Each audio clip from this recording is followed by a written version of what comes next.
Oke, sip. Ya, Kanisa pernah mendapatkan penghargaan, bukunya Manuskrip Sepi menjadi buku puisi terbaik dalam ajang Hari Puisi Indonesia. Ketika itu, eee, selain menjadi penyair, beliau juga sebagai dosen di kampus Universitas Muhammadiyah Cirebon. Kanisa juga mengelola rumah buku dan kedai kopi, di mana Kanisa di sini berharap bahwa anak-anak muda di sekitarnya memiliki minat baca yang baik, minat, sastra yang baik, begitu. Sehingga, Kanisa berupaya semaksimal mungkin untuk membuka kedai kopi dan ruang baca. Kanisa juga tergabung dalam komunitas perempuan puisi Indonesia.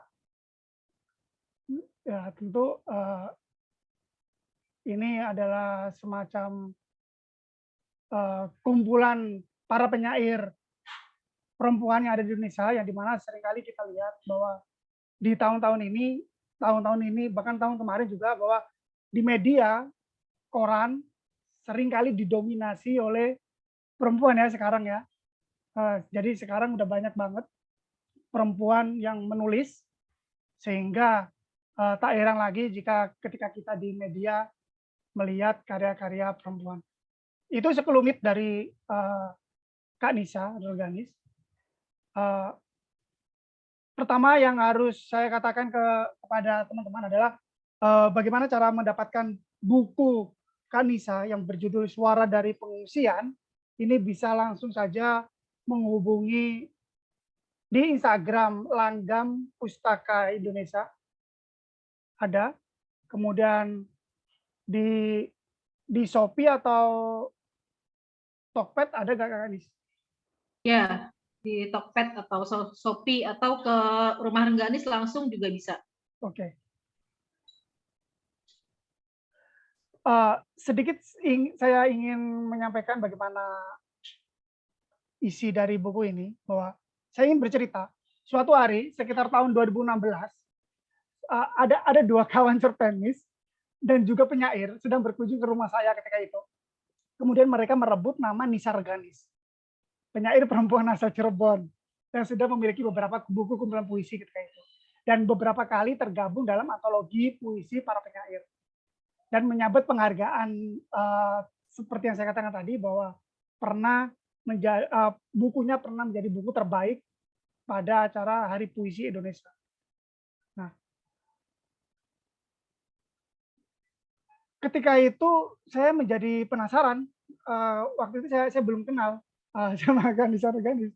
Nah, ketika itu saya, coba menelisik melalui Twitter, kemudian kami berkenalan di sana, kemudian nyambung ke Instagram, dan pada akhirnya, kita berkenalan sampai sekarang. Itu asal mula saya kenal dengan Kanisa Reganis. Kami belum pernah bertemu secara langsung ya Kanis ya, baru melalui, sosial media. Nah, Kanisa Reganis ini memiliki, sebuah apa ya, jiwa sosial yang sangat tinggi. Ya. Salah satu contoh, ia membuka kedai Rengganis sekaligus perpustakaan hanya perkara ingin memberikan ruang bacaan dan diskusi yang nyaman bagi anak-anak muda di sekitar yang melek baca. Ketika ia menulis puisi tentang protes atau suara tentang kemanusiaan, saya tidak begitu heran. Misal salah satu contoh puisi yang ada, salah satu puisi berjudul Papan Pengumuman di sini. Di tenda pengungsian, kami berdesakan mencari Tuhan. Ia hadir lewat bingkisan dan makanan. Tertulis di papan pengumuman. Kemiskinan dan anak terlantar dipelihara oleh negara. Ini sebagai penegasan, kemiskinan dan anak terlantar dipelihara oleh negara. Mulanya saya tidak begitu ngeh apa yang, dua kawan tadi bicarakan, bahwa oh ini seharusnya seperti ini, sehingga pada akhirnya saya menelisik itu tadi. Nah, melalui puisi papan pengumuman, di atas, terpaksa kita harus merasai bagaimana ngilu dan geram yang dilakukan oleh, justru kebalikan dari sebuah realitas yang ada dalam sebuah puisi itu. Fana harapan.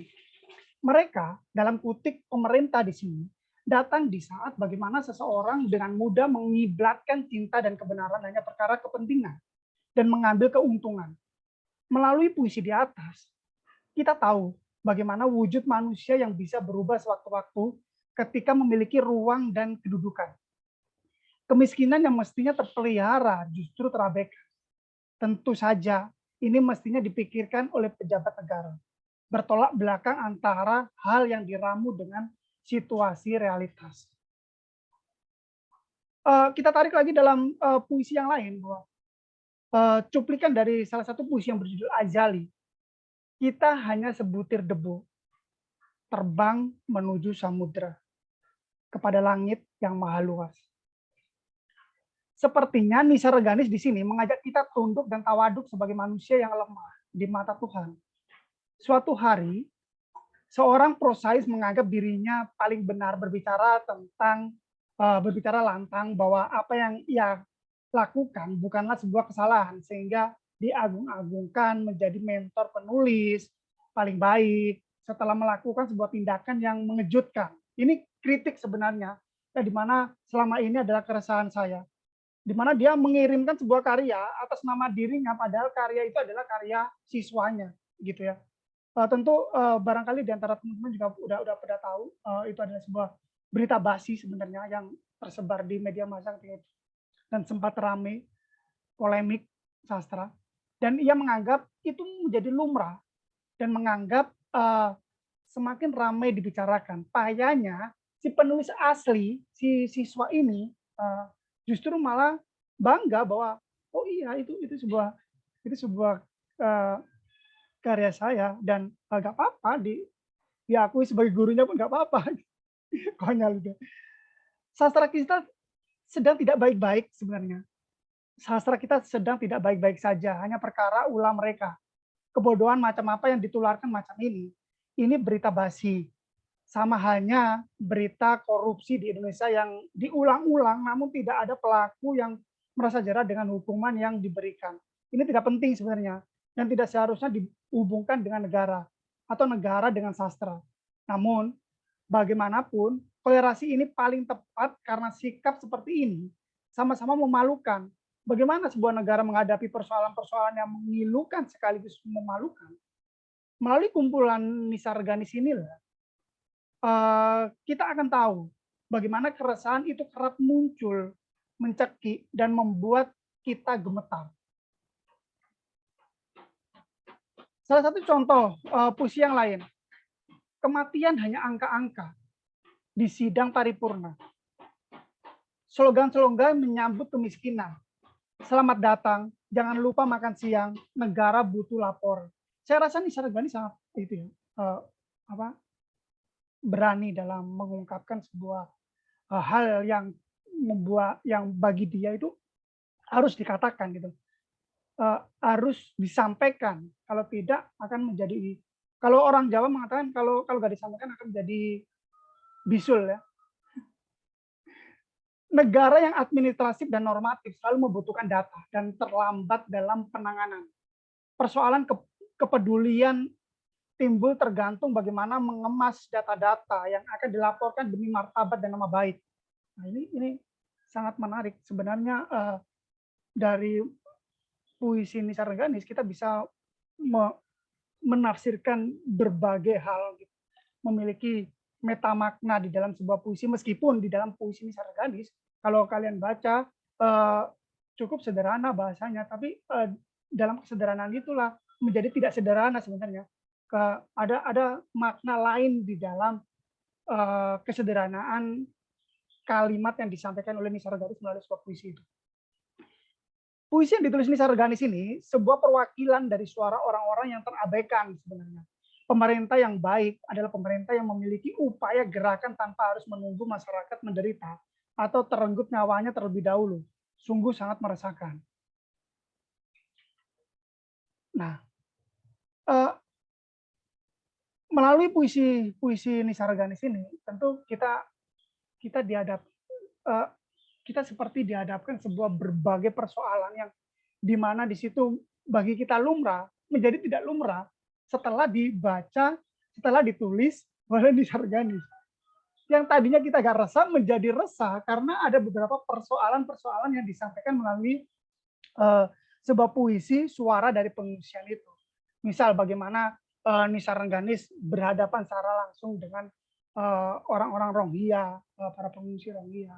Kemudian ia kemas dalam sebuah puisi. Ini sangat menggetarkan sih. Sebenarnya kalau kita berbicara tentang kemanusiaan, apa yang dilakukan oleh orang-orang yang mampu sebenarnya, orang yang mampu untuk menghadapi itu semua, gitu. Sementara masih banyak sekali, bahkan bukan hanya di negara lain, di negara kita saja masih banyak orang-orang yang terabaikan, gitu. Seperti dalam papan pengumuman tadi, salah satu contoh puisi bahwa kemiskinan yang harus orang-orang miskin atau orang jalanan yang seharusnya diberdaya oleh negara, justru pemerintah akan datang setelah mereka tertimpa sebuah musibah, gitu. Mereka akan mengayomi atau memberikan sebuah bantuan ketika mereka benar-benar terkena musibah, dan itu pun ketika musibah itu sudah terpublik dalam sebuah media, sehingga secara tidak langsung ini adalah martabat dan nama baik, begitu. Nah, itu sekelumit dari apa yang saya sampaikan terkait dengan puisi dari suara dari pengungsian, ya. Jujur, saya setelah membaca ini memang sangat gelisah dan cemas, sehingga dan saya juga dari puisi Nisa ini juga lah, saya memiliki beberapa inspirasi untuk dikemas menjadi sebuah cerpen, gitu. Jadi saya berangkat dari penulis cerpen, Kak Nisa berangkat dari penulis puisi, sehingga saling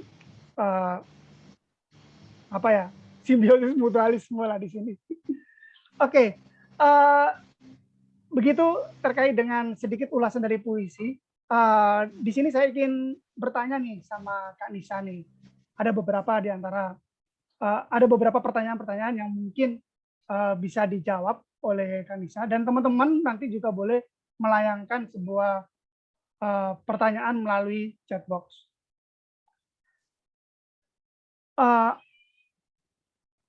Sastra ini berisik ya, Kak Nisa ya. Untuk akhir-akhir ini ya, berisik banget. Terakhir ada orang yang mengaku bahwa dirinya sastrawan atau penyair pasca kontemporer, ya. Yang tidak mau ngasih honor ya. Dan tidak mau ngasih honor. Kalian bayangkan guys, ada salah satu penulis yang bertanya, dan wajar dong. Bahkan ketika ada penulis yang nanya ke saya, oke, saya punya media namanya buletintanpabatas.art. Kalian boleh mengirimkan puisi atau cerpen atau ulasan apapun itu ke media kami, tapi mohon maaf, kami belum bisa memberikan honorarium. Nah, ada beberapa kawan juga bertanya, apakah ada honorarium? Saya jawab dengan baik, tidak ada, mohon maaf. Nah, salah satu sastra yang menganggap dirinya sastrawan ini, penyair ini, ada salah satu penulis yang bertanya, apakah ada honor? Dicaci maki, guys. Ini jadi gibah ya, dicaci maki. Nah, berisik banget sastra. Nah, yang saya tanyakan kepada Kak Nisa Rengganis, bagaimana sih pandangan Kak Nisa terhadap sastra saat ini? Baik itu dalam dunia kepenyairan atau dunia prosa secara universal aja, fleksibel. Oke, baik. Makasih Aksan. Sebelumnya saya ingin sampaikan terima kasih sudah dibuatkan forum ini dari teman-teman Buletin Tanpa Batas ya. Tanpa Batas.art. Ada Mas Aksan, ada Mas Ugi, dan teman-teman yang udah hadir di sini. Tadi saya bilang kita lanjut aja, berapapun pesertanya kita lanjut, karena ini hari Minggu dan juga semalam juga teman-teman kami baru diskusi buku Mas Aksan, dan rasa-rasanya ini di Cirebon lagi mendung dan bersiap hujan. Kayaknya teman-teman dari komunitas di Cirebon masih banyak yang tidur, tapi beberapa sudah ada yang hadir ya di sini. Salah satunya yang ngulas tadi malam itu Mas Bahrul Amal juga ikut join. Saya senang sekali forum-forum diskusi buku ini jadi satu masukan yang penting ya untuk penulis gitu. Sebenarnya saya tadi mendengar Aksan ulasannya lebih bagus dari puisinya bahkan. Artinya aku jadi baru kadang kan penulis tuh secara tidak sadar ya dia nulis aja gitu. Bagian yang mengulas ya serahkanlah pada para kritikus ya. Nah, artinya dengan forum-forum seperti ini sebenarnya bisa jadi satu bahan penting lagi untuk si penulis itu sendiri, mana-mana yang dirasa masih mentah, mana yang perlu dikuatkan gitu ya, dan pembacaan-pembacaan jernih dari pembaca itu jadi satu hal yang bagiku tuh sangat penting. Jadi sekali lagi saya terima kasih untuk teman-teman di Tangerang. Walaupun kita belum pernah bertegur sapa, hanya di ruang-ruang virtual ya, dan sore ini pun kita bersama-sama di ruang virtual, tapi ini jadi satu semangat baru lagi dan semoga ke depan kita bisa kolaborasi antar komunitas dari berbagai kota gitu. Terkait pandanganku sastra hari ini, tadi sebenarnya udah disinggung, sastra hari ini ya berisik banget karena semua platform media sosial juga sekarang sudah menampilkan sastra, tapi kalau aku lihat polemiknya itu nggak ada yang serius di masa-masa sebelumnya, Mas Aksan. Dan polemik sastra hari ini tuh bersinggungan di dunia virtual yang kemudian berganti lagi dengan isu baru ya, artinya nggak pernah ada yang selesai. Satu hal misalnya yang tadi disinggung, ini juga agak memalukan ya ketika ada seorang penulis ingin mengirimkan karya ke sebuah media sastra tertentu, kemudian itu aku pikir hak bagi semua penulis itu pasti menanyakan apakah ada honorarium, kalau ada prosedurnya bagaimana, kalaupun tidak ada seperti tadi Aksan bilang media kami memohon maaf karena belum menyediakan honorarium. Tapi yang mengejutkan justru itu viral karena si screenshot antar penulis dan si editor yang kita tahu ya penyair X itu menyebarkan, dan sambil lalu aja persoalan itu sebenarnya bisa kita apa ya, kalau ini jadi polemik yang bisa didiskusikan lebih dalam gitu, ini kan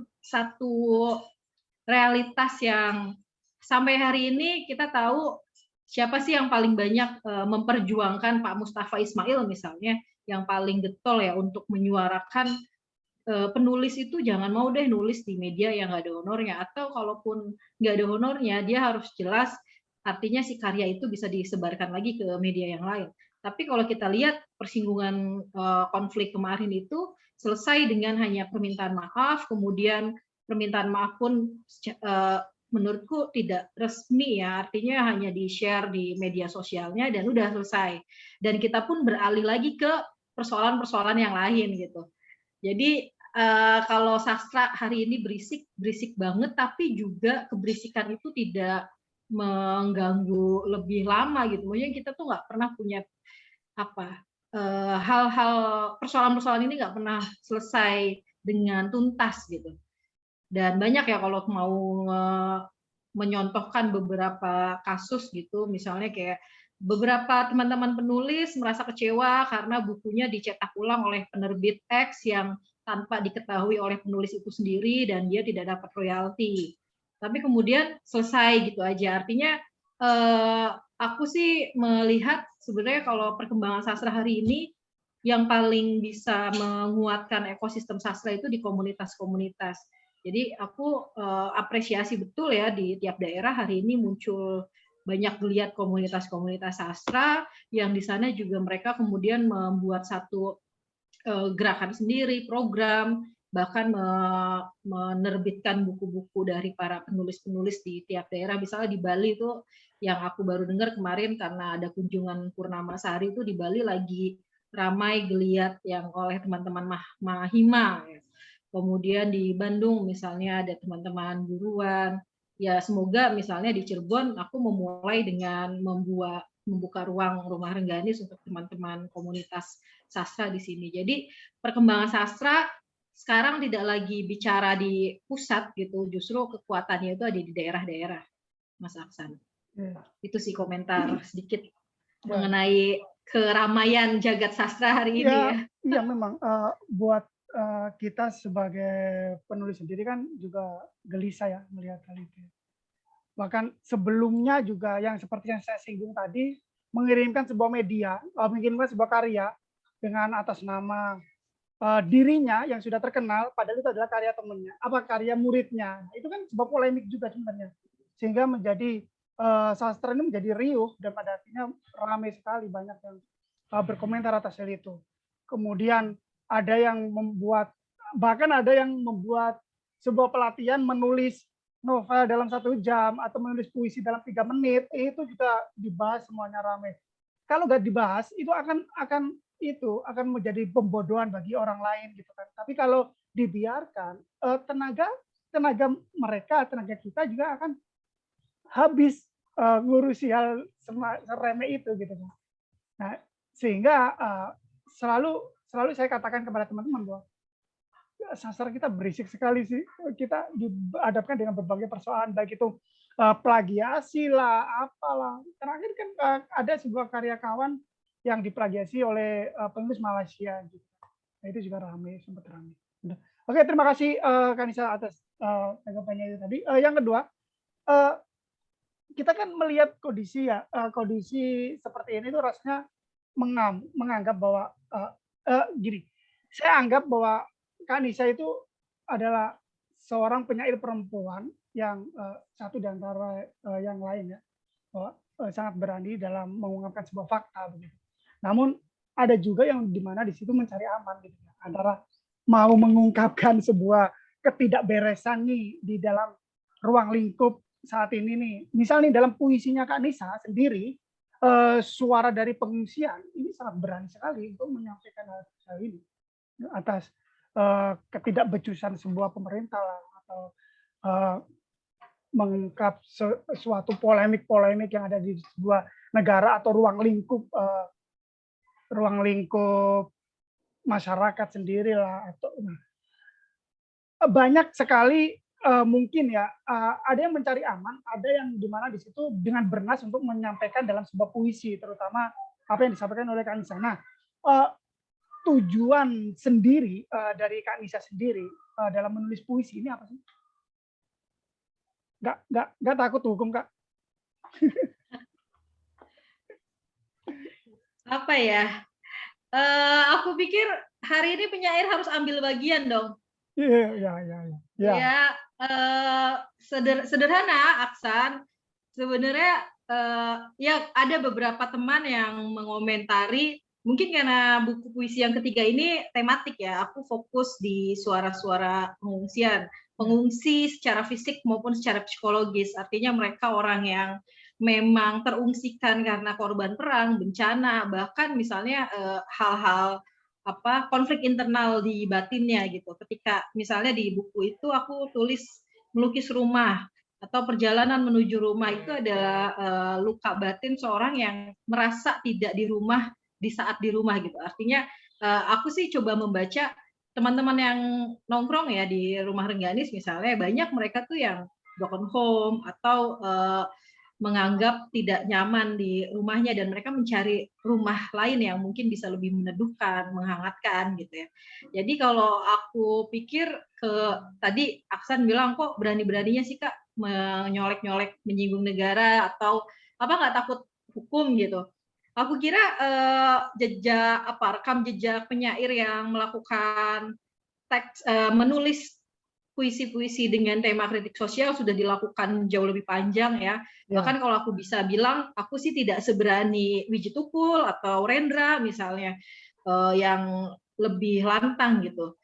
Tapi kalau persoalan kenapa memilih pengungsian, aku melihat persoalan ini secara utuh belum pernah disajikan oleh para penulis fiksi gitu, dan kupikir ini jadi jadi peluang kalau misalnya kita bicara goals gitu ya, bisa jadi peluang bagi penulisnya itu sendiri, atau juga bisa jadi ya sebenarnya agak riskan karena ini dianggap bukan isu yang seksi atau bukan mungkin aku lebih ke ya aku nggak takut bukuku nggak laku misalnya, kalau memang tidak disukai atau dianggap nggak penting banget sih ngomongin soal pengungsian gitu. Tapi bagiku pribadi isu ini menjadi isu yang cukup urgent untuk disuarakan gitu, terlebih aku sendiri cari gitu nggak banyak yang membahas atau menulis puisi pengungsian. Itu sih Ya, Mas Aksan. mereka harus baca sih sebenarnya biar mereka tahu bahwa tidak melulu Iya. hanya menyelenggarakan webinar saja kan, karena masyarakat juga butuh makan ya. Oke.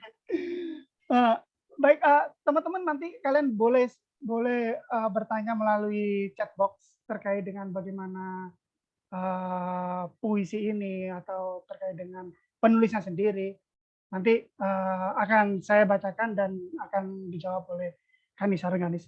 Nah, boleh dong Kak ceritakan sedikit nih bagaimana sih puisi ini ditulis gitu. Sedikit saja karena konon proses kreatif yang kalau disampaikan terlalu detail itu akan bocor. Isinya itu seperti apa?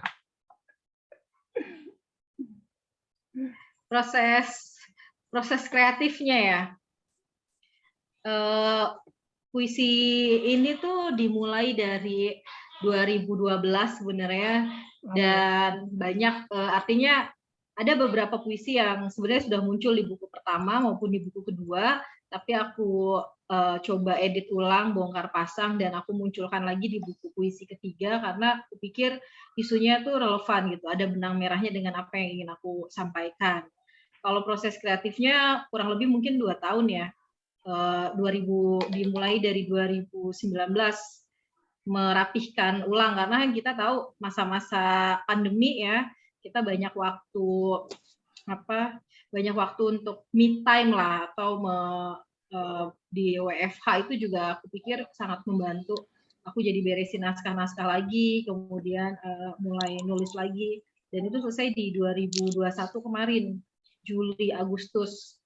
Terus aku coba ya lempar ke penerbit Langgam Pustaka, itu punya kawan kami di Tasikmalaya, yang akhirnya terus terbit. Ya udah, kita diskusi, udah keliling nih kemarin dengan teman-teman Cirebon Book Club, kami buat tour ya. Kemudian direspon sangat baik, artinya di beberapa teman-teman di kota, di luar kota Cirebon juga ikut meramaikan, ingin membuat diskusinya. Kemarin terbaru misalnya dengan JBS, Jual Buku Sastra dari Jogja. Sekarang dengan teman-teman Tanpa Batas ya. Ya semoga sih sebagai penulis ya aku berharap semoga buku ini usianya panjang. Kemudian apalagi sih kebahagiaan seorang penulis ketika bukunya didiskusikan, dibicarakan ya, soal nanti dikirim untuk anugerah puisi atau perlombaan atau apa, itu aku pikir bonus aja sih. Bonus. Aksan. Iya, saya melihat ini kayaknya per 4 tahun ya terbit ya. Pertama kan manuskrip puisi tahun 2014 ya kalau saya. 2015. Oh, 2015. Kemudian obituari sepi, obituari tahun 2019 ya. Kemudian obituari puisi ya. Kemudian Suara dari Pengungsian 2021. Ya. Berarti 4 tahun per 5 tahun ya, per 2019. Ya, aku tidak produktif memang, Aksan. 2000 soal produktivitas kayaknya. Saya rasa ini lebih cepat antara dari Suara dari Pengungsian dari ke obituari puisi. Oke, menarik saya rasa. Kemudian kira-kira nih memang tujuan awal kan udah deh ini buku ada pembacanya atau enggak, yang penting disuarakan begitu kan. Nah, apa menariknya kira-kira pembaca harus memiliki buku kamu? Yang ingin kamu sampaikan? Rasanya janggal ya mempromosikan buku sendiri gitu. Mungkin aku bertanya aja Mas Aksan, tadi yang udah melakukan pembacaan dan ulasan dari buku ini, kira-kira apa menariknya sampai teman-teman harus memiliki, membaca gitu? Ya, menarik, sangat menarik karena kalian akan disuguhkan berbagai persoalan yang dimana itu menurut kalian itu biasa banget, tapi ketika disampaikan melalui sebuah puisi ini itu sangat luar biasa. Ya pada hakikatnya kan sebuah puisi itu kan sesuatu yang biasa diungkapkan dengan cara yang luar biasa kan. Kalian akan merasai sebuah kecemasan, sebuah ngilu banget apa yang disampaikan oleh orang-orang apa pemerintah terhadap masyarakat, kemudian bagaimana yang dirasai baik itu mental, batin atau psikologis oleh para pengungsi di luar sana. Itu sangat menarik Nisa Regani dalam menyampaikan hal ini. Ya tentu kalian harus memiliki buku ini ya itu salah satu yang bisa saya sampaikan sebagai pembaca. Nah, kalau kita tarik setiap pembaca akan memiliki interpretasi masing-masing. Bagaimana caranya agar kalian juga memiliki interpretasi sendiri ya tentu harus memiliki. Oke. Ya, ini teman-teman belum ada yang bertanya nih terkait dengan Nisa Rengganis. Saya tanya lagi Ini nih. ada kawan-kawan dosen nih dari Cirebon, ada Kang Mas Ruri. Selamat datang. Ada Bu Wulan nih, dosen dari IAIN juga. Mungkin nanti bisa sambil diskusi nih. Saya tunggu nih undangannya ke Indramayu nih, Kang Mas Ruri. Nah, seperti yang sudah saya singgung dari tadi bahwa saya selalu gelisah, selalu cemas, ngilu bahkan membaca sebuah puisi ini. Dimana lagi rame teh.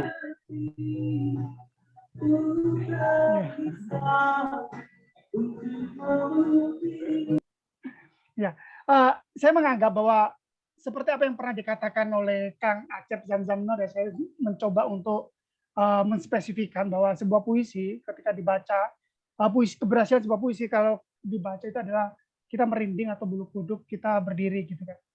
Nah, menurut Nisa sendiri, bagaimana sih sebuah keberhasilan sebuah puisi itu? Puisi itu berhasil itu dikatakan seperti apa kira-kira? Iya. Puisi dikatakan berhasil. Tadi kalau Kang Acep katanya bikin bulu kuduk merinding ya, bagi atau pembaca, ada yang sampai tergugah, hatinya tergugah. Aku nggak bisa ngukur sih tingkat keberhasilan. Ada yang menganggap puisi itu bekerja ketika kemudian bisa melahirkan karya-karya yang lebih baik dari para penulis yang membaca karya sebelumnya. Ada juga yang beranggapan karya sastra yang baik ketika diakui dalam sebuah penganugerahan sastra jenis apapun gitu ya. Atau kalau dulu masa-masa kita belum masuk ke sastra digital tuh katanya kalau yang tulisannya udah dimuat di beberapa media mainstream gitu, artinya itu kita udah sah menjadi diakui sebagai sastrawan. Itu kan udah usang ya menurutku. Ya. Akhirnya parameter-parameter itu juga makin cair dan bahkan misalnya kita hari ini nggak punya paus sastra seperti HB Yasin yang pernah mengangkat Hairil Anwar ditasbihkan sebagai penyair, kemudian membuat generasi-generasi penulis ya. Aku kira semua hari ini semua pembaca adalah kritikus sastra. Jadi sejauh kalau pendapat pribadiku gitu terkait karya sastra yang kemudian dinilai baik, aku pikir karya sastra yang dibaca sih dan dibicarakan. Susah sih parameternya, Aksan. Apalagi kalau aku mengatakan hari ini tuh kecenderungan pembaca juga agak lentur ya. Artinya variasi kesusastraan, karya-karya, produk-produk karya sastra hari ini tuh semakin beragam, semakin bervariasi gitu, dan punya kecenderungan si kelompok A atau si B misalnya suka genre yang seperti apa.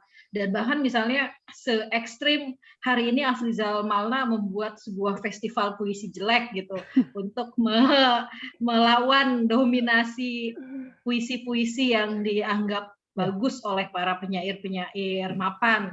Artinya udah mulai lentur. Kalau aku pribadi sejauh bukuku kemudian dibaca dan diulas ya, itu aku menganggap karyaku sudah cukup berhasil untuk bisa apa namanya, ya karyaku sudah dianggap bisa hadir lah ke tengah masyarakat.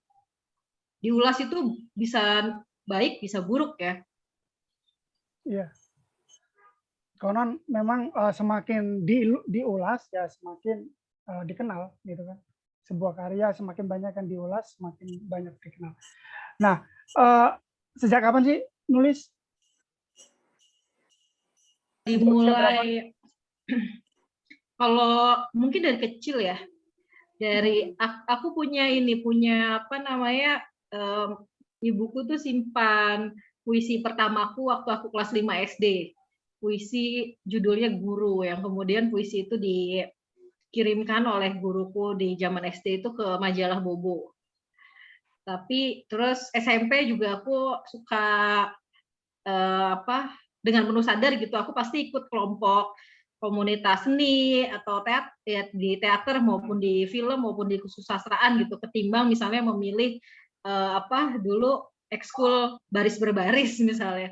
Jadi kayak semacam ada memang kecenderungan udah tertarik dari lama, tapi kalau dimulai dengan menulis serius mungkin di masa-masa kuliah sih, Aksan.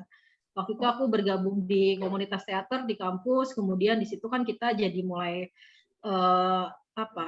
terlatih, maksudnya kita diminta untuk bedah naskah, nulis, banyak buku-buku yang harus dibaca gitu. Situ jadi mulai menseriusi mungkin. Tapi keluarga dukung ya dulu ya untuk Iya. Nah, itu Iya. menarik ya. Mamaku cerpenis loh, angkatan 80-an. Oh ya, nggak tahu. Ya, Nanti bisa angkatannya di-share. Mas Benistia. Ya, aku nemuin banyak karya-karya beliau ya di beberapa majalah, misalnya Femina gitu, terus banyak catatan-catatan di buku diary-nya. Tentu sih lingkungan terdekat adalah keluarga ya, karena dulu mamaku guru, kemudian kuliah juga di sastra, sempat di seni rupa, kemudian ngambil sastra juga, dan banyak dapet insight sih. Oke. Dan tuh udah ada yang nanya tuh, boleh juga. Oke, kita bacakan ya. Ajis, bisa minta Mbak Nisa cerita tentang puisi Aku Laut Padamu. Saya suka puisi ini karena ada pernyataan aku tak punya diksi laut. Tapi di sekujur puisi ini banyak diksi yang berhubungan dengan laut. Nah, gimana itu, Kak? Iya, iya. Apa ya? Aku coba memainkan ini sih sebenarnya, pembolak-balikan. Kayak misalnya aku dulu ini pernah dipakai juga sama Subagio Sastrowardoyo atau Sapardi gitu kalau nggak salah. Kayak misalnya apalagi yang bisa aku tulis ketika puisi misalnya tidak bisa menyelesaikan masalah atau apa. Jadi kayak permainan membolak-balikan, aku tak punya diksi laut padamu, tapi aku di situ coba masukkan diksi laut. Nah, kalau prosesnya sih apa ya? Aku kayak ada unsur mungkin permainan kata sih lebih deketnya, dan kayak uji apa ya, bentuk eksperimen aku untuk menulis puisi yang kadang orang membicarakan laut gitu, dia malah tidak memahami apa itu laut gitu ya. Nah, sebenarnya kan diksi-diksi laut yang tampil di puisi ini kan kayak cuma apa, bukan hal-hal yang dimaknai begitu jauh sih. Nanti mungkin bisa dibahas lebih lanjut kali, Ajis Rasid kalau mau ngulas ini. Nah, dibalikin lagi. Ajis. Dibalikin lagi. Oke, Ajis, gitu ya, Ajis. Jadi sudah dipaparkan. Kalau kamu suka puisi itu tentu ditunggu pembacaan puisi atau ulasan yang lebih bernas lagi, Ajis. Cari aman loh, penulisnya cari aman. Kadang pura-pura nggak tahu sih, bisa aja nggak apa-apa. Udah terjawab ya, Jis ya. Oke, ada lagi nih dari Pak Mas Ruri. Peristiwa apa yang penting yang melatar belakangi antologi puisi ini dari pengungsian? Iya, makasih Pak Mas Nuri. Ini kawanku dosen di sekolah tinggi di Indramayu ya. Ada satu peristiwa yang penting dan sebenarnya buku ini tuh aku mau jadikan satu buku full bicara soal kabar dari Rohingya. Tapi energinya belum cukup ya untuk hanya menulis puisi mengenai tragedi Rohingya gitu. Jadi di 2017 Desember aku berkesempatan ke camp pengungsian Rohingya di Cox's Bazar itu di Bangladesh, itu perbatasan Bangladesh dengan Myanmar ya, dan banyak sekali jumlah pengungsi yang pelarian dari Rohingya dari Rakhine State itu ke Cox's Bazar, dan aku di sana melihat bagaimana setiap hari mereka itu hidup dalam ketidakpastian, keputusasaan, tapi juga selalu diselipi doa dan harapan. Nah, awalnya aku hanya menulis 2 puisi kabar dari Rohingya, kemudian berkembang menjadi 4 puisi, terus lepas dari hadir di camp pengungsian Rohingya itu, aku juga Aksan beberapa kali kayak misalnya ke Lombok, Palu ya, cukup tidak bisa dikatakan cukup akrab, tapi setidaknya aku pernah hadir di mereka gitu ya, maksudnya di bagaimana para pengungsi ini hidup penuh dengan ketidakpastian, dan akhirnya aku awalnya hanya jadi catatan-catatan kecil kayak gitu, kayak misalnya di puisi Tenda Bicara Kepada Angin, bagaimana misalnya mereka itu ketika di Lombok ya, aku ke Lombok itu pasca tsunami dan gempa di Lombok itu 4 bulan setelah tragedi bencana itu, tapi kami masih belum menemukan kepastian atas nama negara gitu untuk bagaimana nih kondisi teman-teman para pengungsi di sini, karena mereka waktu itu udah musim hujan dan mereka masih hidup dalam tenda-tenda darurat ya, belum tenda yang permanen gitu, dan juga masih saling lempar antara pemerintah pusat dan daerah saat itu untuk melakukan status ini masuk bencana nasional atau bencana daerah. Nah, aku ngelihat, kok bisa ya sebegitu ironinya ketika ada nasib manusia gitu diombang-ambingkan seperti ini. Nah, di situ catatan-catatan itu mulanya aku ingin bikin esai, jadi kayak semacam catatan perjalanan, reportase gitu. Tapi kemudian aku lihat lagi dari catatan-catatan itu, kemudian muncul energi untuk menulis puisi. Itu sih beberapa peristiwa yang melatar belakangi. Dan juga misalnya beberapa kawan yang sampai hari ini masih mencari kadang aku tanya gitu, apa sih yang kadang mereka rindukan gitu, baik kawan-kawan yang di luar kota maupun di luar negeri gitu ya, mereka tuh selalu merindukan rumah. Jadi sebenarnya benang merah dari buku ini adalah kerinduan pada rumah gitu. Itu Aksan. Oke. Sedikit. Mengapa judul Suara dari Pengungsian yang diambil? Oh ya, kenapa ya judulnya Suara dari Pengungsian? Itu salah satu puisi yang ada di buku itu juga. Buku itu terbagi menjadi 4 bab ya. Ada kabar kepada langit, kepada laut, kepada waktu, dan Suara dari Pengungsian. Aku pikir Suara dari Pengungsian aku ambil jadi judul buku karena cukup merepresentasikan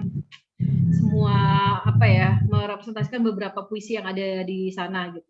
Awalnya aku mau melukis rumah judulnya, tapi kemudian dengan berbagai pertimbangan dan mungkin aku merasa dari 49 puisi yang ada di situ, aku ngejagoin puisi Suara dari Pengungsian. Padahal di sini kan memang benar ada beberapa puisi yang masih bersambungan ya. Misal ada melukis rumah 1, melukis rumah 2 gitu kan. Tapi judul ini yang paling menarik dipakai untuk judul buku. Kenapa nggak Mungkin ini juga pernyataan Aksan, nih, biar pernyataan cinta suara dari menjelang aja. pengungsian itu, ya suara dari aku kayak langsung pengen gamblang aja gitu. Maksudnya sudah jenuh dengan menggunakan apa ya, metafora, atau ya aku memang ingin orang baru baca judulnya tuh tahu, oh ini pasti puisi-puisi tentang pengungsian gitu. Mungkin itu juga sih salah satu alasan yang akhirnya aku menguatkan judulnya Suara dari Pengungsian, karena benar-benar langsung ingin beralamat ya, tidak lagi kayak misalnya aku menggunakan buku puisi pertama tuh Manuskrip Sepi, itu kan masih abu-abu ya, masih remang-remang gitu, apa sih maksudnya, atau yang kedua obituari puisi, obituari sendiri misalnya kabar duka atau kematian puisi gitu kan masih. Tapi kalau yang ketiga tuh nggak tahu sih, kayak ada kecenderungan aku bahkan apa ya, istilahnya tuh selugas itu ingin bilang ini puisi-puisi ini adalah puisi-puisi tema kemanusiaan, kemudian tema kritik sosial gitu. Makanya walaupun ya ada beberapa kawan bilang judulnya sangat tidak puitis gitu, karena langsung terang-terangan ya, Suara dari Pengungsian. Tapi aku dengan sengaja memilih itu untuk langsung mengalamatkan, langsung tendensi gitu. Aku langsung punya tendensi, ya memang buku ini beralamatkan untuk mereka para pengungsi dan banyak berkisah tentang tragedi kemanusiaan. Dan aku pikir kenapa sih teman-teman penulis atau di kalangan sastrawan gitu ya, agak menutup diri untuk menulis soal-soal kemanusiaan, toh kemanusiaan itu kan universal gitu. Ya. Sempat kita singgung ya tadi di awal bahwa memang entah ya menutup diri ya lebih tepatnya, atau mencari aman. Lugas ya, saya rasa saya dari tadi ingin mencari satu kata apa yang lebih tepatnya, lugas. Kalau saya paling akan membuat judul dalam buku ini mungkin itu kali ya, pernyataan cinta menjelang ajal kali ya. Oh iya, kenapa? Karena lebih, kenapa tuh? Sepertinya anak-anak muda sekalipun juga pasti akan dihantar dalam sebuah judul ya. Kalau dengan ada kata, ya istilahnya membuat orang penasaran lah ya. Pernyataan cinta menjelang ajal. Oh ini kayaknya tentang seseorang yang ingin menyatakan sebuah cinta tapi keburu sekarat kayak gitu kan, membuat sebuah penasaran ya, mungkin itu ya untuk menarik sebuah pembaca. Tapi saya rasa ini juga menarik, di mana Suara dari Pengungsian ini adalah benang merah dalam buku ini, gitu kan, sehingga akan terwakili semuanya. Nah, saya melihat ada meta makna dalam sebuah puisi ini, di mana meta makna di sini adalah tidak ada beberapa makna yang dimana masih saling berhubungan, di mana Nisa Rengganis mampu membolak-balikan makna yang ada dalam puisi, seperti yang saya katakan tadi dalam misal salah contoh puisi Papan Pengumuman tadi. Saya rasa ini bisa saja disebut interpretasi ya, karena itu kan pendapat saya sebagai mungkin pembaca cepat yang mengulas, kemudian menyampaikan secara langsung, begitu kan. Namun ketika menulis puisi dengan memberikan berbagai pandangan atau makna seperti ini, apakah dilakukan dengan penuh kesadaran, Teh? Jadi, Anda menulis puisi ini, ya saya rasa sadar dalam menulisnya. Tapi maksud dan tujuannya sehingga pembaca memiliki interpretasi yang lain dan sebagainya. Tahu nggak sih kira-kira? Oh ini pembaca ini akan mengarah ke sini nih, akan membawa maknanya ini ke sini gitu. Sadar nggak kira-kira kayak gitu? Sebagian disadari, Aksan. Beberapa puisi yang mungkin aku tidak banyak bermain metafor di sana dan memilih diksi-diksi yang lugas. Aku seperti memang ya ini adalah cara menyampaikan apa ya, kegelisahanku, sama seperti judul teman-teman tanpa batas membuat poster ini ya, kecemasan dalam suara apa, kecemasan melalui suara dari pengungsian gitu. Jadi sesederhana ini, seorang penulis itu kan anggota warga negara ya, kita anggota masyarakat gitu. Ada banyak persinggungan-persinggungan dengan persoalan realitas di masyarakat, dan ada yang mungkin peka, ada yang tidak peka gitu. Artinya saya sempat ditantang, apa sih menariknya ngomongin pengungsian gitu, dan mungkin ada yang bilang, ah sok tahu banget lu Nisa gitu ngomongin pengungsian, kamu aja tidur nyaman enak gitu dan tidak sebagai korban pengungsi gitu. Tapi dari situ aku akhirnya makin menguatkan, oh iya, mungkin ada banyak kawan-kawan yang tidak berani menulis isu-isu sosial karena mereka dibebani dengan tanggung jawab sosial itu sendiri gitu. Jadi kayak semacam mereka paham kok, mereka sadar ini ada persoalan kekerasan seksual, ada persoalan teror di masyarakat, ada persoalan kemanusiaan. Tapi sebelum mereka menyuarakan apa yang mereka pikir itu menjadi perlu dan suatu kecemasan yang harus dibagi gitu, mereka sudah mungkin di tengah masyarakat kita sudah dijudge dulu seperti menanggung beban moral tersendiri gitu. Nah, aku coba ini aja sih Mas Aksan, agak ini kan sepenuhnya ada yang aku lirik ya, puisi-puisi aku lirik yang memang aku hadir atau terlibat di situ, tapi juga ada puisi-puisi yang menggunakan aku lirik sebagai kacamata outsider atau orang luar. Jadi menjaga jarak dengan peristiwa itu. Nah, kalau kesadarannya adalah aku dengan penuh kesadaran ingin menyampaikan satu isu atau satu persoalan. Tapi kalau tadi kalau Aksananya apakah ingin pembaca itu langsung bergeser ya, maksudnya apakah karya ini setendensius ingin membuat para pembaca langsung turun ke jalan untuk melakukan aksi demonstrasi misalnya ke pengungsian, enggak ke situ, karena aku sih menganggap karya sastra itu, medium sastra itu efektif untuk menyampaikan suara-suara kita ya yang melihat realitas yang ada di hadapan kita, tapi cara kerjanya itu sangat bukan lambat sih, sangat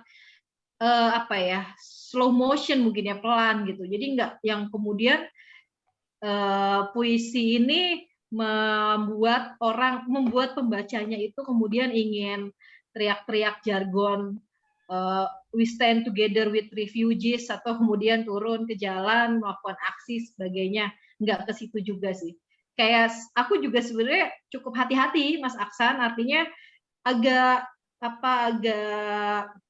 beresiko ketika kita menulis puisi kritik sosial itu khawatir jatuhnya itu jadi puisi pamflet ya, atau puisi yang penuh slogan-slogan gitu. Nah, makanya dalam beberapa, mungkin kalau Mas Aksan membaca, tadi udah disinggung juga, udah diulas juga gitu, aku tuh sangat hati-hati tetap ingin isunya tetap kritis, tapi pilihan diksi atau muatan bahasanya itu tetap puitis gitu loh. Nggak yang terjebak dalam, ketika misalnya aku bilang ada persoalan di Rohingya gitu, aku mengambil diksi anak-anak menyimpan telaga di matanya, atau dengan diksi mereka menuju ke laut, tak tahu di sanalah maut menjemput. Aku nggak yang pengen teriak-teriak kayak di untuk ini loh ada masalah, lu pada buka mata gitu, nggak gitu juga sih. Ya. Tapi minimal dengan begini kan meskipun dengan pemilihan diksi yang hati-hati gitu ya, yang teratur gitu, tidak gelap gitu, sehingga Nisa Regani sendiri tidak menjadi penulis yang egois, sehingga hanya Nisa Regani sendiri yang tahu maknanya itu gitu. Tidak memberikan ruang kepada pembaca untuk memaknai atas hal itu. Menarik sih. Nah, dari Mas Ugi sendiri mau bertanya, Kanisa, silakan Mas Ugi.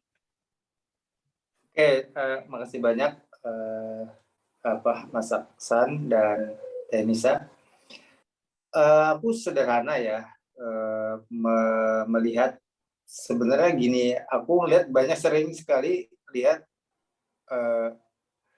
puisi-puisi di Indonesia itu memang terkadang egois ya, membicarakan mengenai dirinya sendiri gitu ya, mengenai laut lah, mengenai ya memang cinta, kemudian mengenai hujan gitu ya, banyak yang seperti itu. Tapi memang butuh sekali di Indonesia itu penulis ya atau penyair seperti Mbak Nisa ya.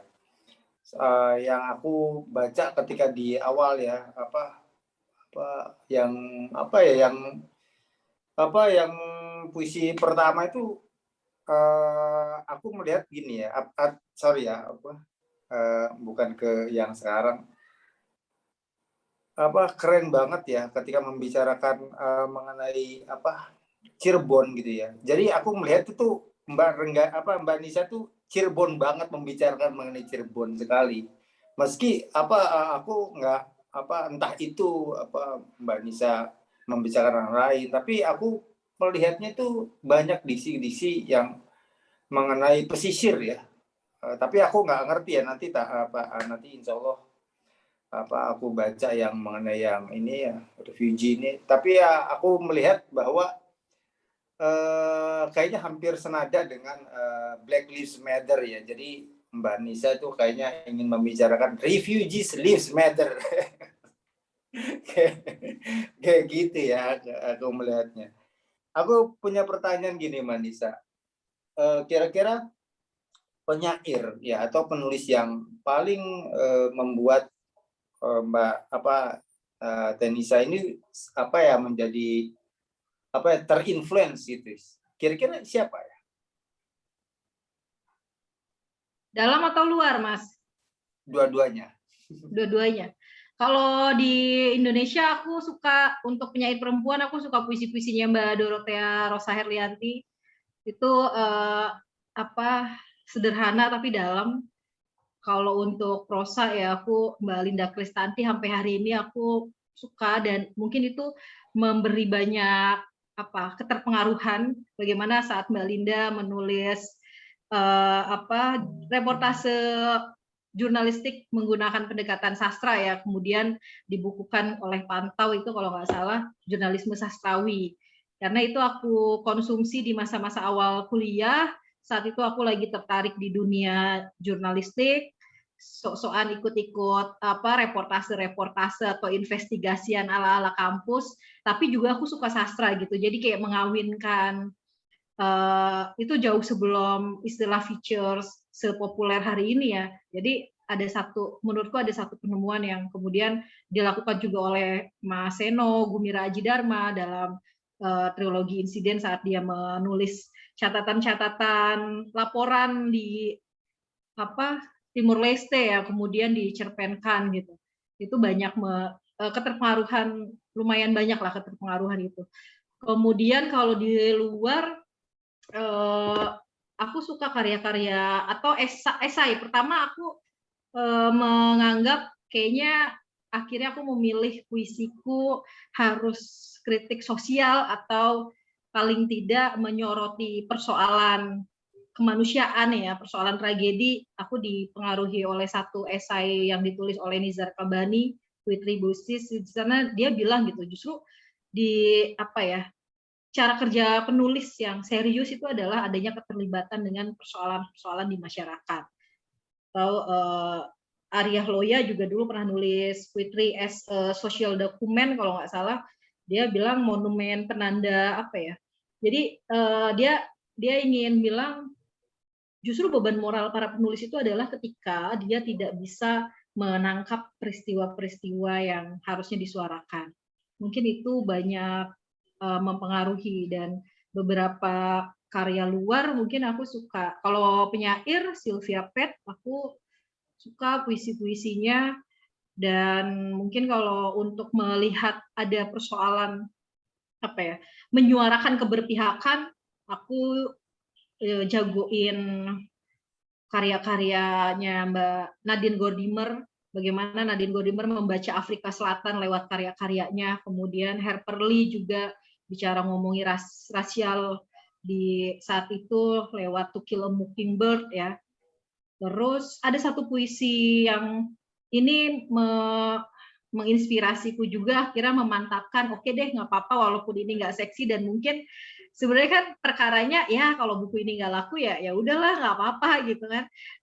Aku baca puisinya W.H. Auden, Blues Pengungsi, itu pernah diterjemahin sama siapa ya? Aku baca di jurnal Sajak tuh sangat bagus ya, dan bagaimana W.H. Auden melibatkan dirinya kepada para pengungsi saat itu. Dan beberapa karya-karya kayak Szymborska juga asik sih. Jadi kayak ada, nggak tahu sih penuh kesadaran atau enggak, aku kayak suka karya-karya sastra yang dia realis gitu, maksudnya karya sastra yang bicara persoalan masyarakat, yang tidak melulu bicara tentang hujan, angin, dan kupu-kupu gitu. Dan mungkin itu jadi ada keterpengaruhan dari karya-karya yang aku lahirkan, dan mungkin semoga tetap konsisten di di jalan ini ya. Itu sih, Mas. Menarik. Cerpennya Aksan Takwin Mbe aku suka, esainya Abdul Aziz Rashid juga aku suka. Ini Faisal. Oh, ada Faisal Sahreza. Nah, Puisi-puisi pemanen kentang Faisal Sahreza juga aku suka. itu dahsyat sekali, kumpulan puisi itu luar biasa. Ya. Hikayat Kebunnya Lida Kristanti bagus ya. Banyak lah kalau banyak buku, dan aku sangat berterima kasih nih dengan para tugas-tugas para penerjemah hari ini, semakin kreatif. Mas Ugi juga, kita tahu Mas Ugi cukup aktif menerjemahkan karya-karya. Kemarin terbaru misalnya aku jadi bisa menikmati puisi Louise Clark secara utuh gitu ya, karena keterbatasan bahasa Inggrisku untuk menerjemahkan teks sastra, dan dibantu Mas Ugi. Artinya saya percaya dengan teman-teman sastrawan muda hari ini ya, sastra kita ya, teman-teman yang menikmati sastra juga jadi makin beragam, bervariasi, dengan dibantu banyaknya karya-karya yang diterjemahkan. Nah, di sini juga ada Mbak Wulan dari nih dosen dari sastra Arab di IAIN. Kemarin kami baru diskusi perkembangan sastra Arab, mungkin bisa ikut komentar nih Mbak Wulan. Halo. Lagi digandrungi juga sastra Arab sekarang. Ya, terakhir juga komunitas sebelah itu ya membuat sayembara terkait dengan sastra Arab ya, komunitas di Jakarta. Seberapa penting sastra, terutama puisi ya, Kanisa? Seberapa penting sastra, terutama puisi dalam kehidupanmu? Oh, pertanyaan buatku ya, oke. Ya. Ini udah kayak ujian skripsi nih, diuji oleh 3 dosen sekaligus nih. Di sini penting atau tidaknya tentu akan mempengaruhi bagaimana orang menilai buku Kanisa gitu. Oke. Ya, seberapa penting? Aku diawali dengan mengonsumsi karya-karya sastra, Aksan. Tidak merasa sebagai penulis ya. Di awal-awal perkembangan kedekatanku dengan sastra itu diawali dengan kesukaanku terhadap karya-karya sastra, dan diperkuat di masa kuliah. Aku kuliah di ilmu politik gitu.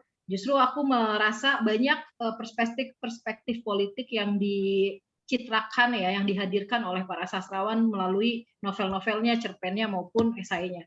Jadi kayak aku suka menantang diri sendiri gitu, ketika misalnya ada satu mata kuliah dia membicarakan mengenai studi perbandingan politik, atau ada politik identitas atau politik pasca kolonial. Mereka kasih, dosen-dosen ini kasih nih buku-buku bacaannya gitu ya, buku-buku bacaan wajib yang harus diselesaikan untuk satu mata kuliah ini. Nah, aku coba carinya tuh dengan pendekatan lain, karena kayaknya aku bosen gitu, ngerasa bosen ketika membaca buku-buku teoritis. Nah, justru aku bisa menemukan era sastra-sastra postkolonial itu politik pasca kolonial itu di buku-buku sastra misalnya. Nah, soal pentingnya puisi, aku kayak ini terutama kemarin ya, di masa 2019 itu aku mengalami kecelakaan yang mengharuskan aku banyak bed rest di rumah, Dan ternyata sastra menyelamatkan aku dari mungkin rasa depresi, atau kalau bayangkan ketika aku tidak mendekat dengan sastra, baik buku maupun menulis ya, proses kreatif maupun dari apa yang aku konsumsi, kayaknya aku udah agak gila. Jadi itu kayak menyelamatkan aku untuk tetap waras dan self healing juga di sana. Dan saya percaya penulis adalah pembaca seumur hidup. Jadi secara otomatis ketika kita banyak bersinggungan dengan buku-buku yang kita baca, itu ada satu kegelisahan sendiri kalau kita nggak nulis gitu. Nah, makanya kalau seberapa penting sih, aku merasa itu jadi penyelamat. Ya, aku merasa itu jadi kawan baik lah. Sekalipun aku ngajar di ilmu politik, tapi aku selalu memberi rekomendasi buku sastra buat di teman-teman mahasiswa di kelasku ya. Mau memaksa untuk mencintai sastra ya, memang harus gitu. Iya dong. Saya juga, untungnya saya juga ngajar bahasa Indonesia ya, sehingga masih ada korelasi dengan sastra, sehingga anak-anak masih saya paksa untuk membaca apapun itu sih, sebenarnya nggak hanya sastra. Yang penting mereka memiliki minat baca yang baik aja, itu udah luar biasa di usia-usia pelajar begitu. Oke, menarik sekali. Kak Wulandari sudah angkat tangan. Silakan Kak Wulandari. Salam kenal, saya Aksan Bakwen. Ya. Assalamualaikum Mbak Nisa. Waalaikumsalam warahmatullahi wabarakatuh. Dan salam kenal juga buat Mas Aksan dan teman-teman semuanya di sini. Akhirnya ketemu lagi di Zoom ya Mbak Nisa ya. Suaranya terdengar nggak ya di sana? Jelas nggak? Terdengar jelas. Oh, jelas. Jelas. Ini menurut saya itu Mbak Nisa itu salah satu masuk kepada sastrawan yang unik gitu ya. Sastrawan uniknya karena memang berani menyuarakan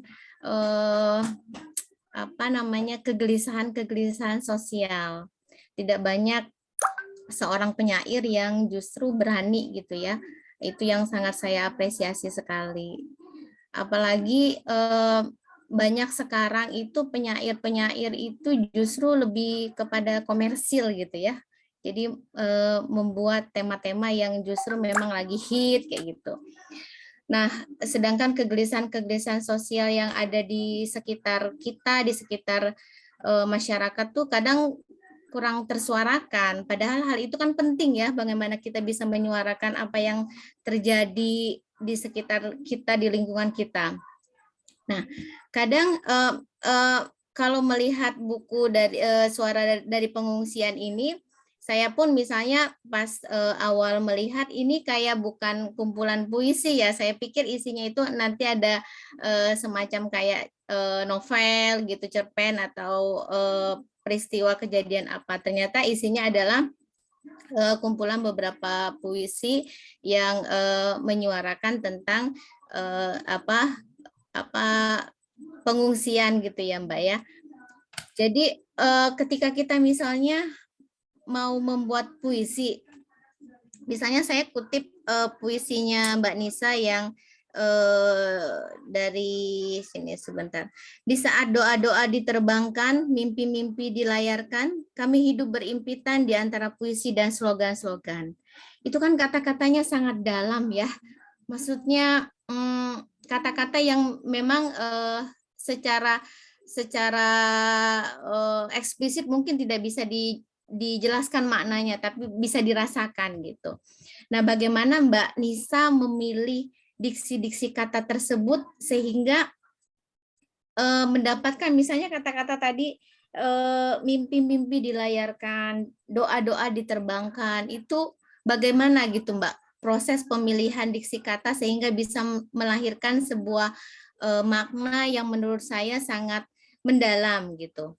Terkadang kalau misalnya kita ingin ya sesekali membuat puisi itu kadang kurang pede gitu. Kira-kira nih diksi katanya nyambung nggak ya, matching nggak ya gitu. Nah, tips-tipsnya seperti apa deh Mbak Nisa? Kalau misalnya kita ingin membuat puisi tapi diksi katanya mendalam tapi nyambung gitu. Jadi ada kekhawatiran kalau yang pemula itu jangan-jangan nanti diketawain nih diksi katanya nggak sinkron, nggak matching gitu. Kira-kira gimana Mbak? Terus yang kedua, aku pengen dong dengar Mbak Nisa baca puisi, salah satu dari buku Suara dari Pengungsian.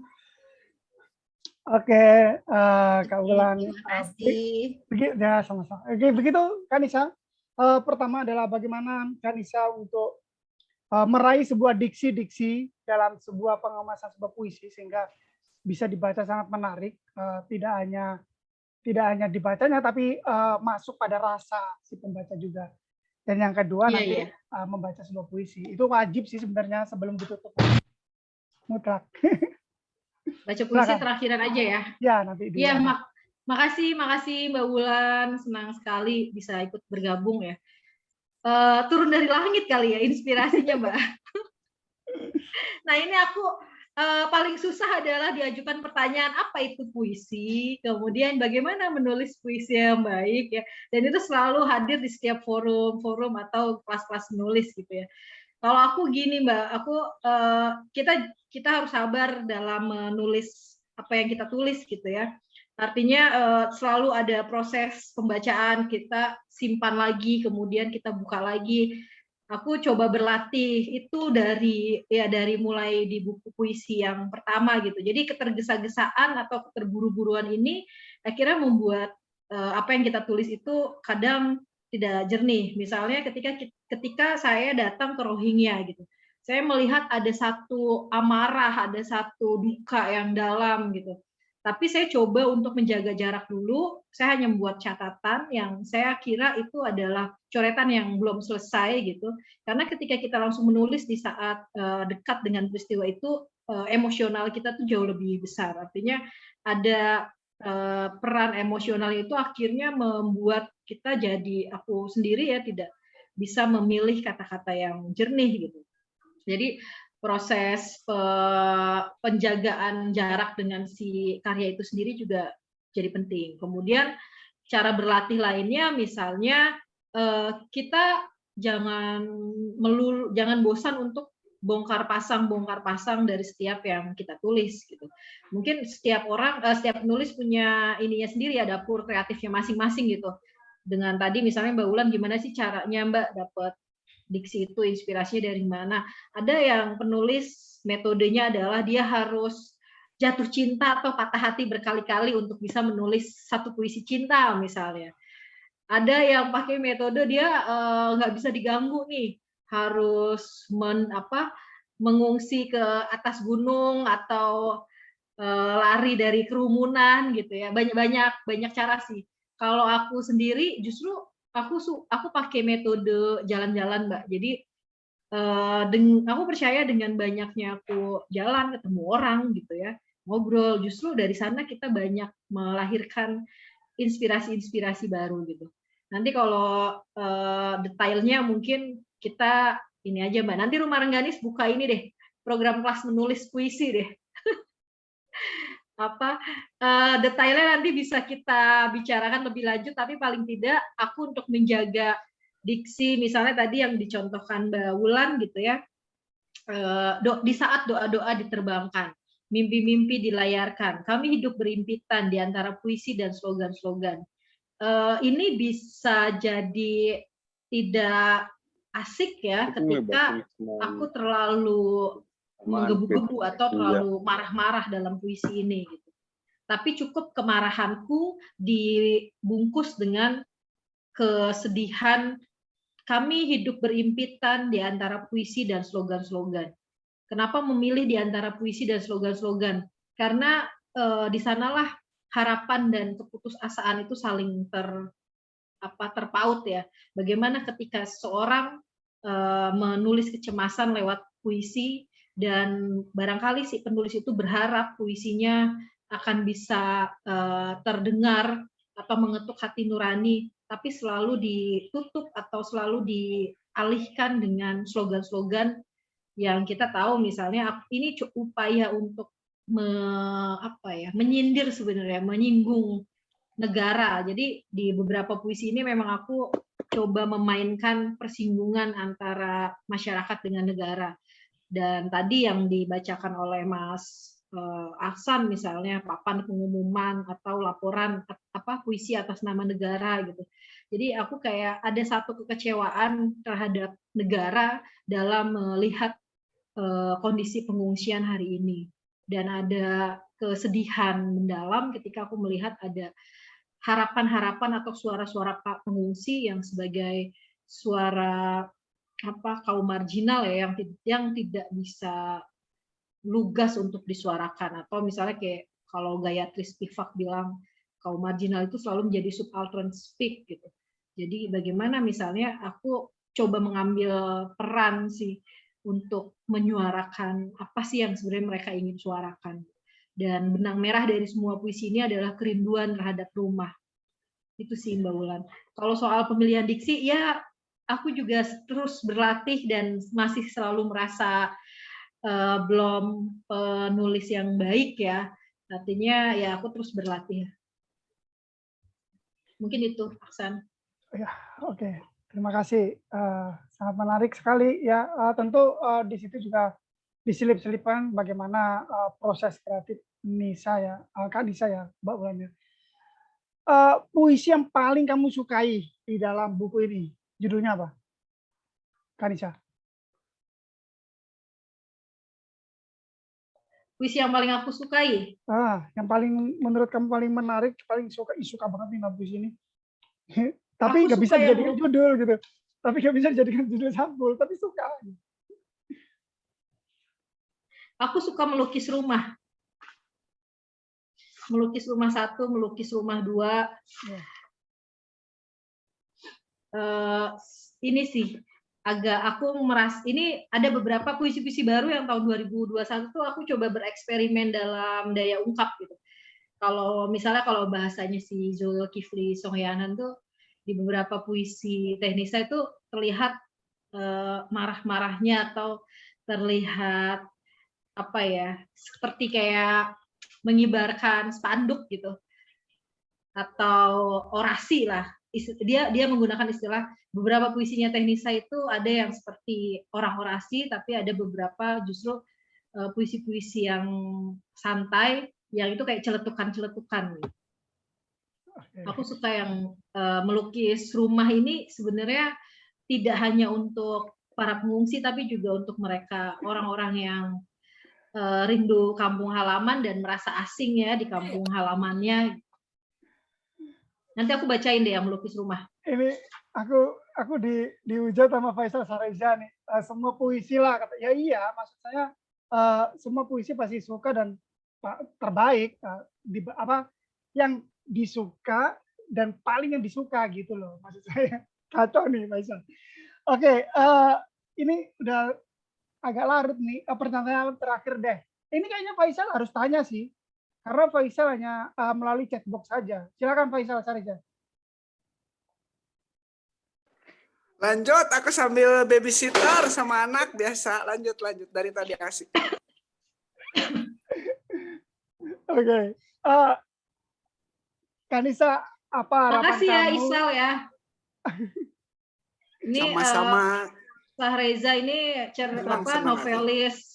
novelis hits yang menulis karyanya dengan tokoh-tokoh terkenal. Santai. Luar biasa loh bisa meluangkan waktunya bersama kami di sini. Ya. Lebay kalian. Teman-teman bisa searching Faisal Sareza, nanti akan muncul semua. Pertanyaan terakhir nih Teh. Ini kan udah jam 5:29 ya. Tentu sebentar lagi di sini juga akan azan maghrib. Harapan kamu terkait dengan penyair perempuan Indonesia. Saya rasa udah banyak banget ya sekarang penyair perempuan, dan tentu mereka juga memiliki tempat yang sama gitu, dengan yang lain. Gitu. Setara lah sekarang. Apa harapan kamu terkait dengan perempuan Indonesia? Terus nulis aja. Harapannya terus menulis, karena ya satu kemewahan yang bisa kita miliki ya hari ini, menulis. Dan aku suka dengan teman-teman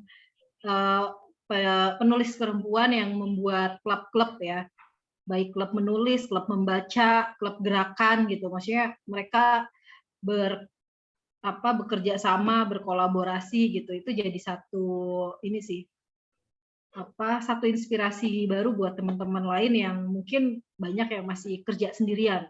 Aku percaya menulis itu kerja individu, tapi untuk sharing, kemudian untuk bisa saling memberi insight, itu kita butuh komunitas. Dan aku senang banyak lahir hari ini komunitas-komunitas perempuan, ya, baik komunitas perempuan penulis, komunitas perempuan pembaca puisi, komunitas perempuan pembaca klub buku perempuan, macam-macam lah. Ya, itu sih, Aksan. Iya, saya sambil baca chat Faisal sambil ngakak. Ya, teman-teman, terima kasih atas kehadirannya untuk sore hari ini. Tentu kami tunggu acara-acara selanjutnya nanti yang akan kami layangkan, baik itu melalui Instagram atau sosial media kami. Teman-teman jika ada karya, puisi, cerpen, ulasan, baik itu film ataupun buku, silakan kirimkan ke kami. Kami punya media tanpa batas.art, tapi mohon maaf, untuk saat ini kami belum bisa memberikan honorarium, tapi untuk bukti terbit nanti akan kami kirimkan by WhatsApp. Gitu. Sebenarnya tadinya majalah digital, tapi kami sudah beralih ke platform tanpa batas.art, begitu ya. Tentu ini penting saya katakan, di mana kami melihat banyak sekali media-media yang sudah menutup ruang sastra ya. Meskipun ruang sastra mereka berhonor, tapi mereka banyak sekali yang sudah tertutup, dan pada akhirnya kami mencoba untuk memberikan ruang kepada teman-teman, di mana agar teman-teman memiliki ruang untuk mengekspresikan apa yang ingin teman-teman tuliskan melalui sebuah karya sastra. Gitu. Boleh terjemahan juga boleh, kemudian ulasan teater, ulasan film juga boleh. Di akhir mungkin Tenisa membacakan sebuah puisi, boleh dibacakan satu puisi sebagai penutup, karena kata Tenisa bahwa penulis adalah pembaca seumur hidup. Bisa aja lu ngutip. Oke, sekali lagi terima kasih teman-teman media tanpa batas. Ada Mas Ugi, ada Mas Aksan, jauh-jauh dari Tangerang ya, kita bisa bertemu di layar ini. Sebetulnya saya kangen juga ini nanti diskusi sama Sahreza dengan teman-teman di Bandung. Nanti di Purwokerto ada Mas Ajis tadi. Ditunggu. Siap. Satu puisi untuk menutup diskusi sore ini. Melukis rumah 2. Ingatanku selalu kembali pada gambar pertamaku. Sebuah rumah persegi 4, 2 jendela kembar di dindingnya. Sebuah rumah yang jalannya berombak seperti rambut ikalku. Sebuah rumah yang lampunya temaram seperti mata kantukku. Sebuah rumah di kejauhan, entah di balik gunung atau di pinggir pantai. Aku terus membayangkan ketika pintu rumahku ketuk, siapakah yang menyambutku dengan pertanyaan, "Apa kabarmu?" Seperti aku yang terus bertanya, "Di mana rumahku?" 2021. Itu aja Mas Ugi. Wow, luar biasa. Menarik sekali.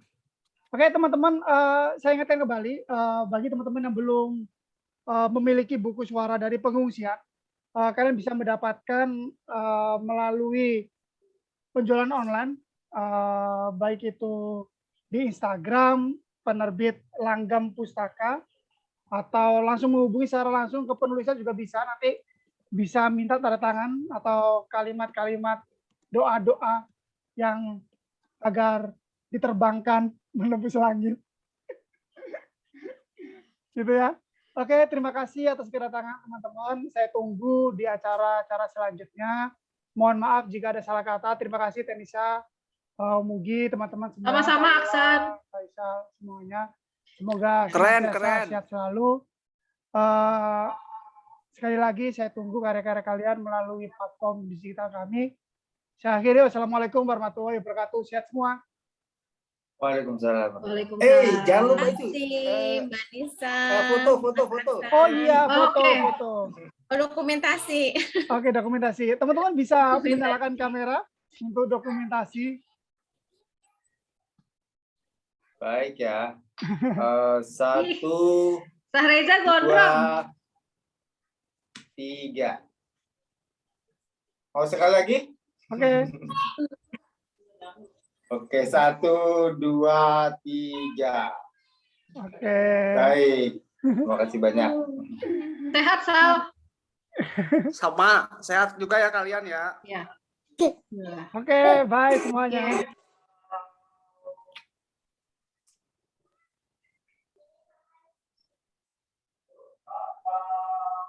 Baik. Faisal Sareja.